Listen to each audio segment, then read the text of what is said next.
Welcome to Tower Talk Business Radio, where we bring you conversations with the top business minds on Long Island and around the nation every week. Featuring expert consultants and small business owners who have found success but are also willing to share their top tips, failures, and give gritty, matter-of-fact advice based on their firsthand experience. Now, let's get down to business on Tower Talk Business Radio on the voice of Nassau Community College, 90.3 WHPC. Hello, and welcome to Tower Talk Business Radio. My name is Ray Schwetz, AVP of Business Banking at Jovia Financial Credit Union.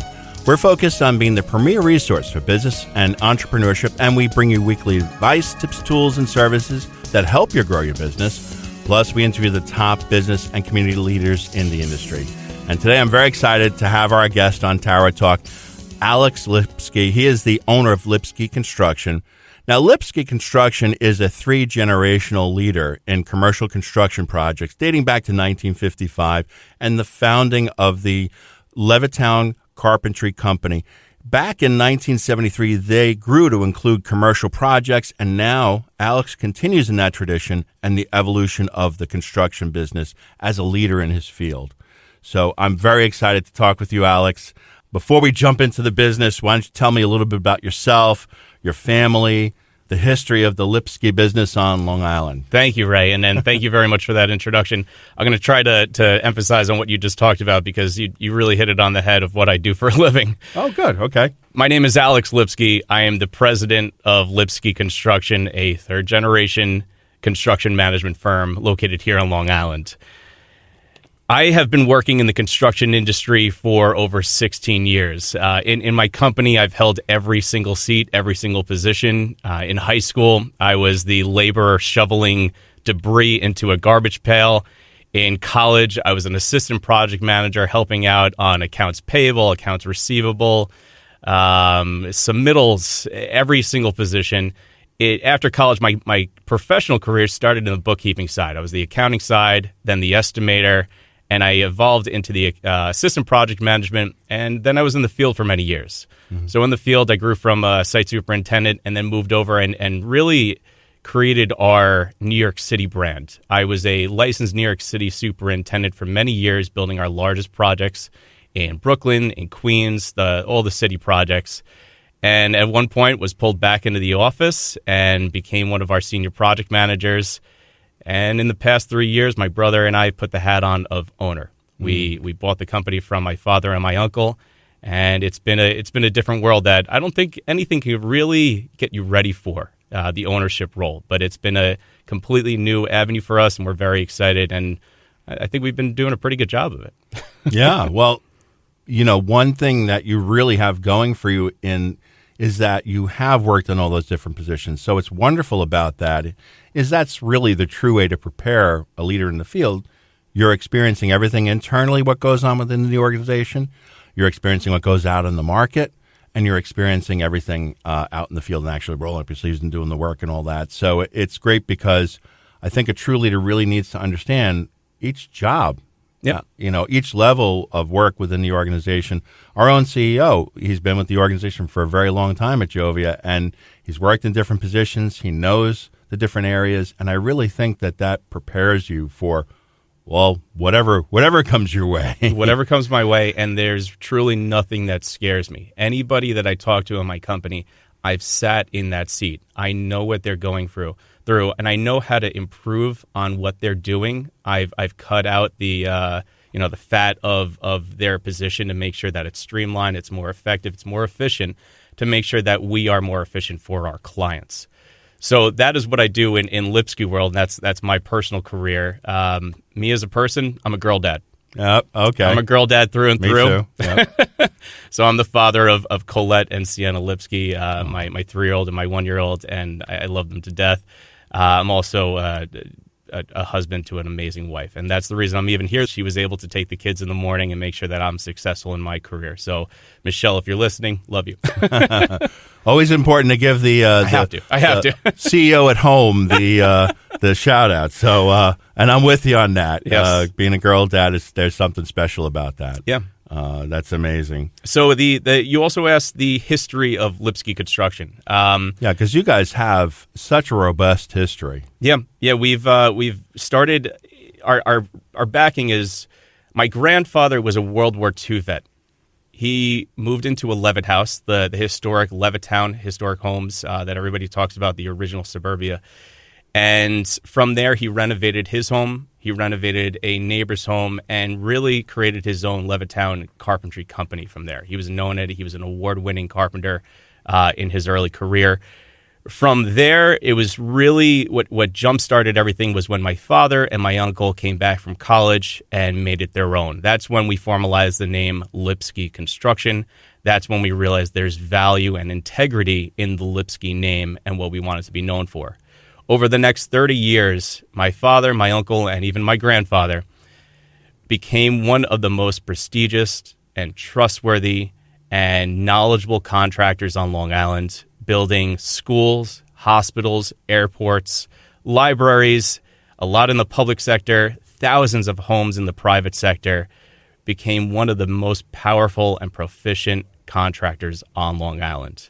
Today, my brother and I have changed over more to the private sector. We are taking the values and the procedures and that same integrity that I talked about and bringing it towards our commercial developers, our industrial developers, our institutions that we work with, the nonprofits that we work with. Anybody that finds the value in the professional services that we provide are our clients. And I have to say that it's quite an impressive portfolio of work that you have, now, certainly historically, but now focusing on the private sector. Can you talk about some of your more recent projects and how they've gone? Yeah, so we have some really great projects, and I have to say my father and my uncle are the reason that I have a career. They built a incredible foundation that my brother and I are just striving every day to improve on. But I will say that in our recent tenure as owners, we have built things that are larger than I've ever built before.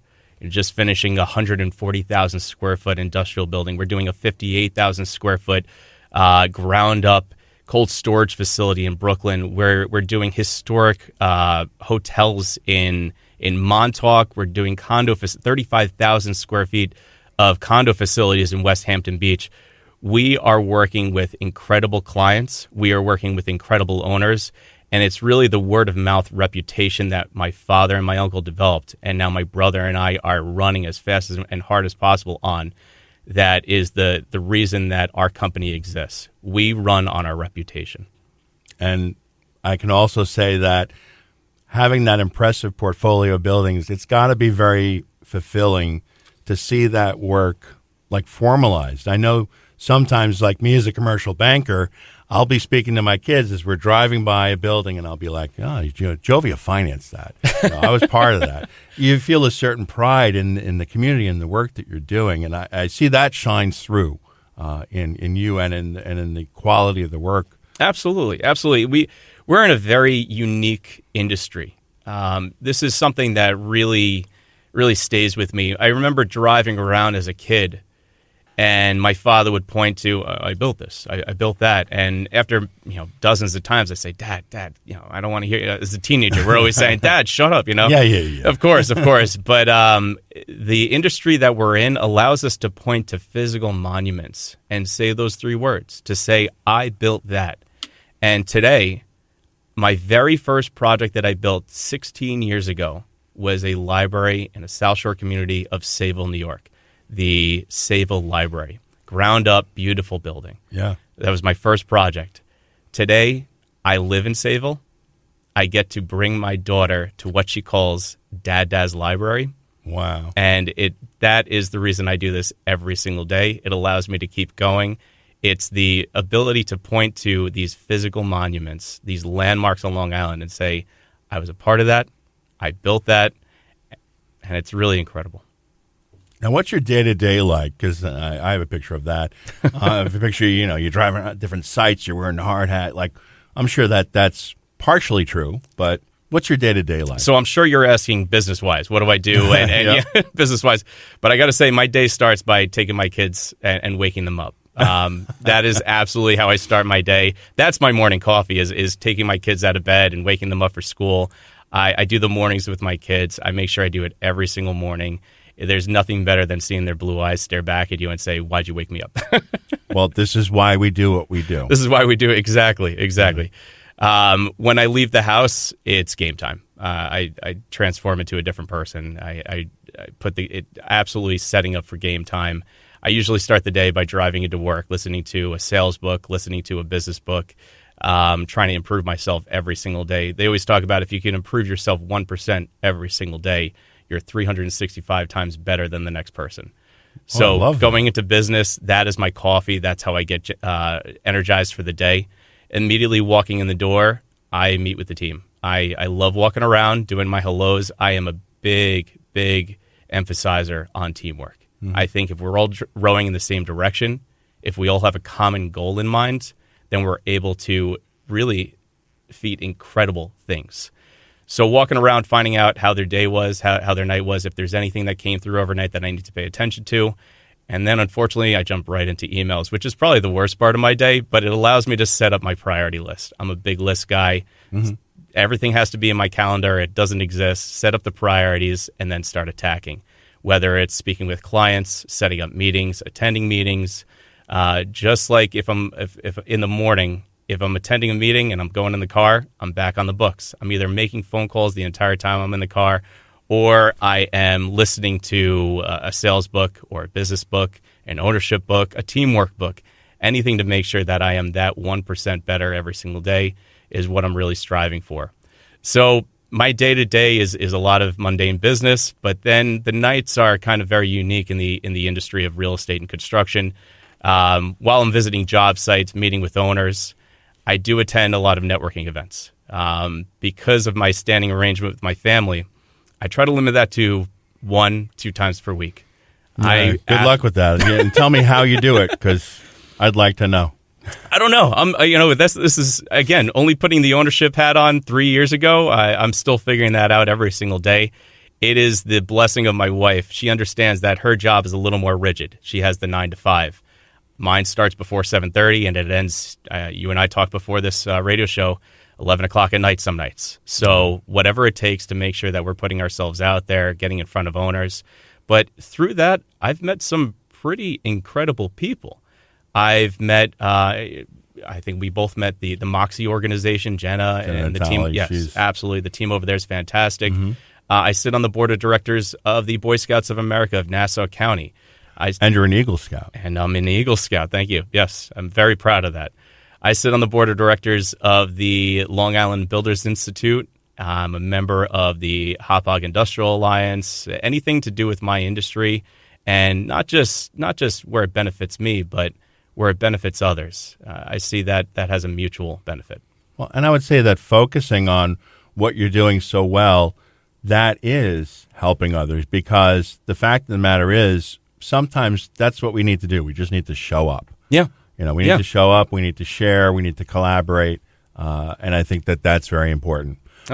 We talked about organic growth and organic networking, and I think that's absolutely, you're hitting it right on the head. Yeah, it's very necessary. You are listening to Tower Talk Business Radio on the voice of Nassau Community College, 90.3 WHPC. I'm Ray Schwetz, and our guest today is Alex Lipsky. He's the owner of Lipsky Construction.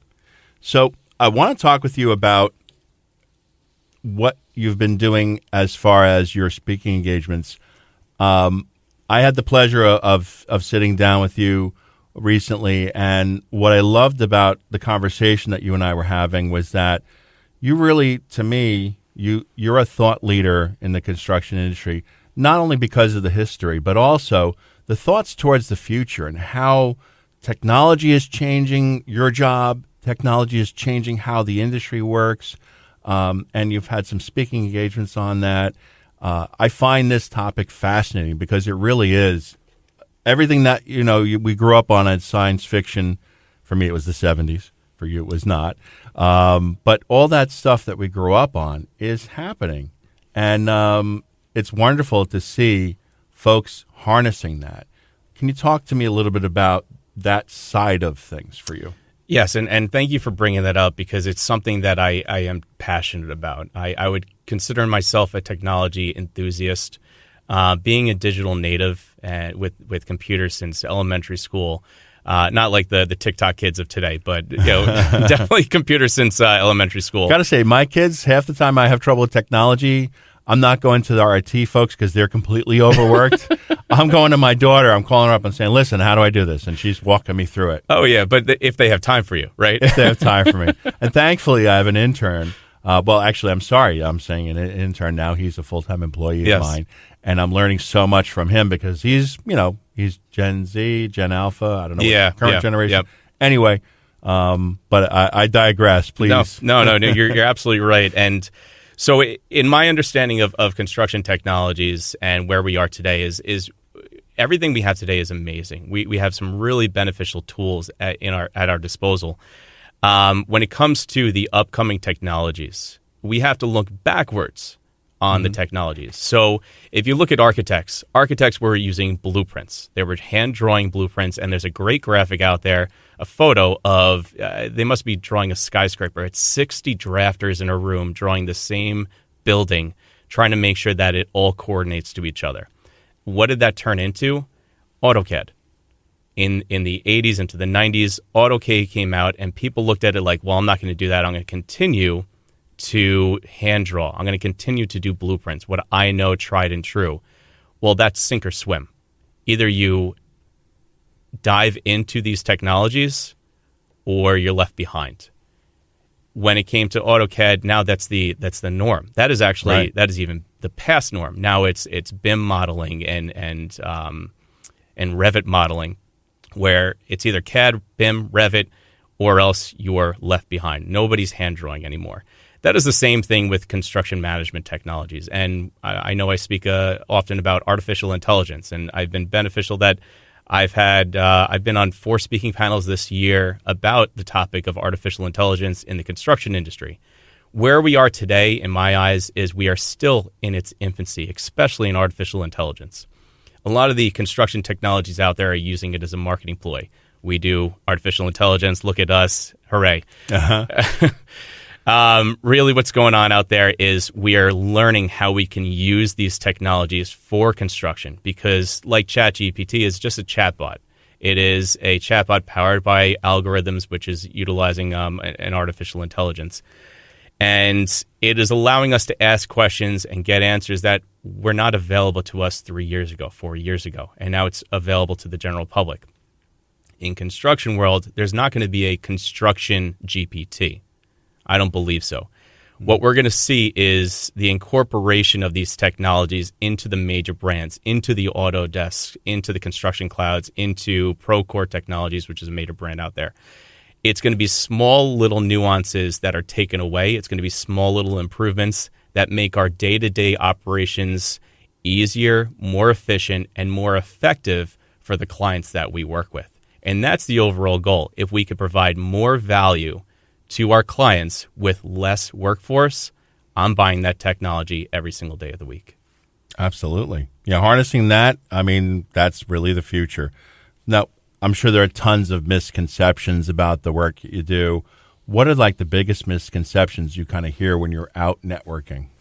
So my wife talks about this often. It's the trust. Mm-hmm. The trust in the technology, trust in the construction industry is a big question mark, because there's so many dollars going across the table, and it's something that business owners who have spent their entire life building this capital in order to build their project.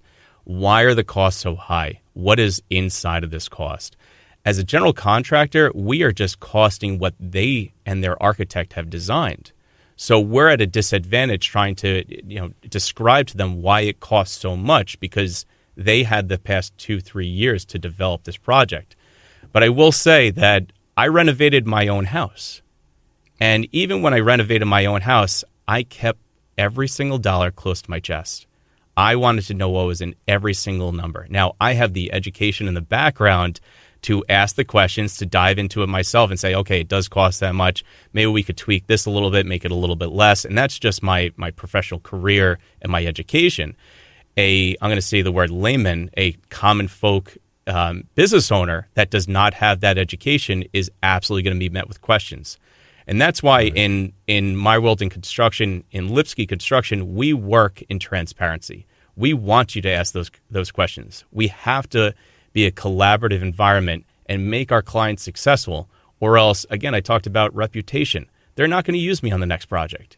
So if I'm not working in clarity, in transparency, in constant communication with my clients, then I'm doing the wrong thing. I think the other misconception in our industry is what goes into a project. I'm often met with clients that say, well, I think my team could do this. I could probably do this for less if I do this on my own. And I can tell you that that's the wrong way to think, just as a man who just recently replaced his dishwasher by himself and found out what it means to be the difference between something you plug in and something that's hardwired and how to deal with that. But you're hitting it on the head, Ray, because I sympathize with these owners because there is a large cost and they think they could do this for cheaper. But when I talked about renovating my own home. When I renovated my own home, I hired my team. I hired one of my project managers to be my project manager for my house. And why? Because I am a business owner. If I am focused 60% of my energy on building my home, then I'm only giving my company 40% of my energy. If I'm taking 15% of my day away, that's taken away from the growth of my company, from making sure that my clients are successful, for my team's success.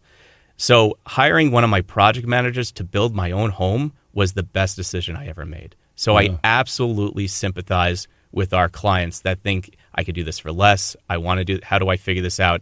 You need to step aside and let Lipsky Construction, which is a professional construction management firm, do our job. Yeah, I think that's a great lesson because not only are you doing the right thing on the business side, but also you're doing the right thing on the personal side because you're not giving yourself less than 100%. Yes. You have somebody who they're dedicated to it. And I got to say, to really reflect on that, it's not me.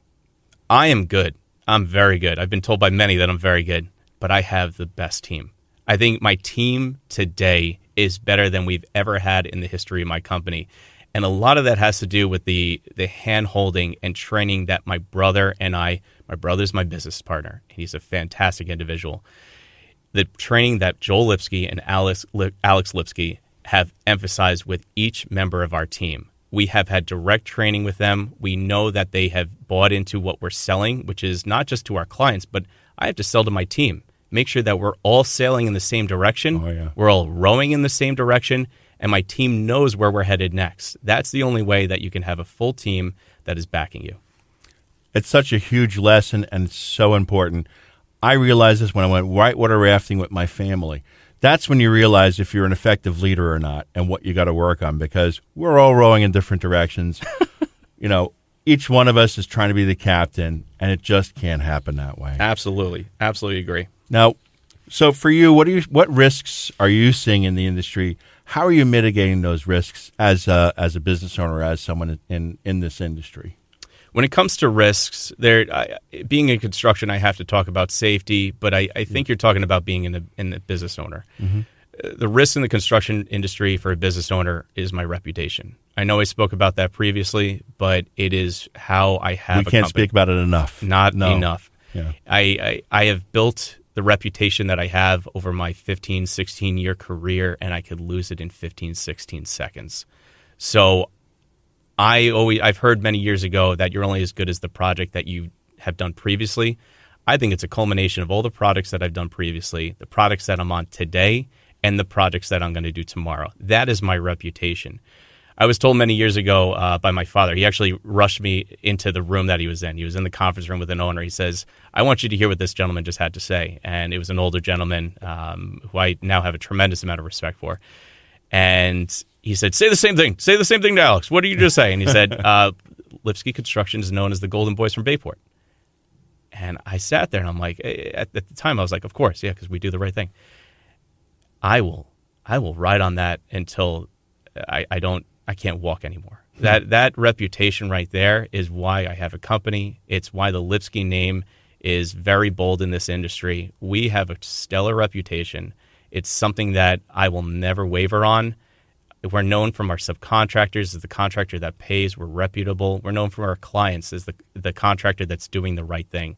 So my name, my reputation is absolutely my biggest risk. Yeah, I would agree with that. It's also your biggest strength, and it's a core value to everything that you're doing. So that said, what are the accomplishments that you're most proud of? Obviously, the Sayville Library is a personal win as well as a professional win. And you have a nice, like I said, a breadth of portfolio that you can point to. But for you personally, like, what are the accomplishments you're like, wow, I did that?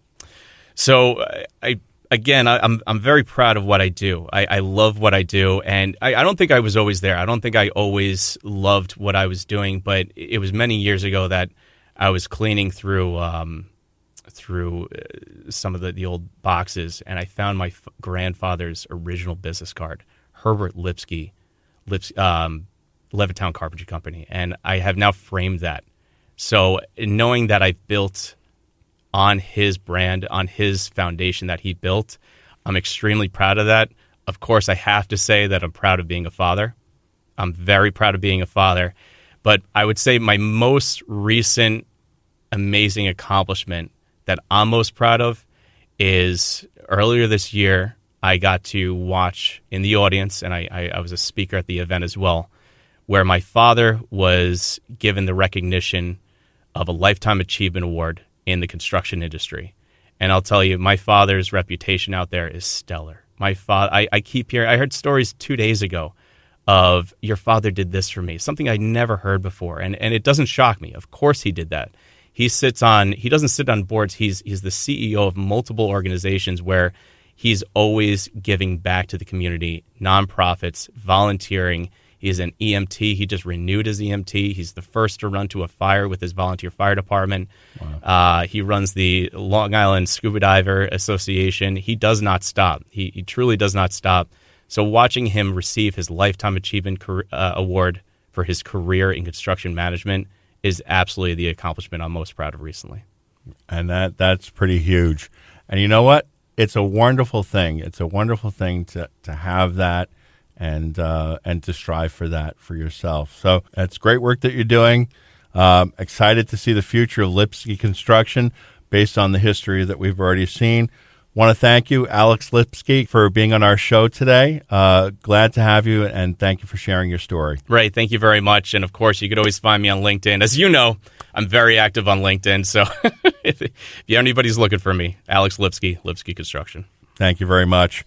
Want to leave you with DB's philosophy. So the best way to predict the future is to build it. We want to thank you for being with us. My name is Ray Schwetz, along with Denisha Boston Hill, your co-host and producers. Visit nccradio.org for more information. We're available on Odyssey, TuneIn, iHeartRadio as a podcast on iTunes, Android Podcasts, and Spreaker. This has been Tower Talk Business Radio, powered by the voice of Knox Community College, 90.3 WHPC.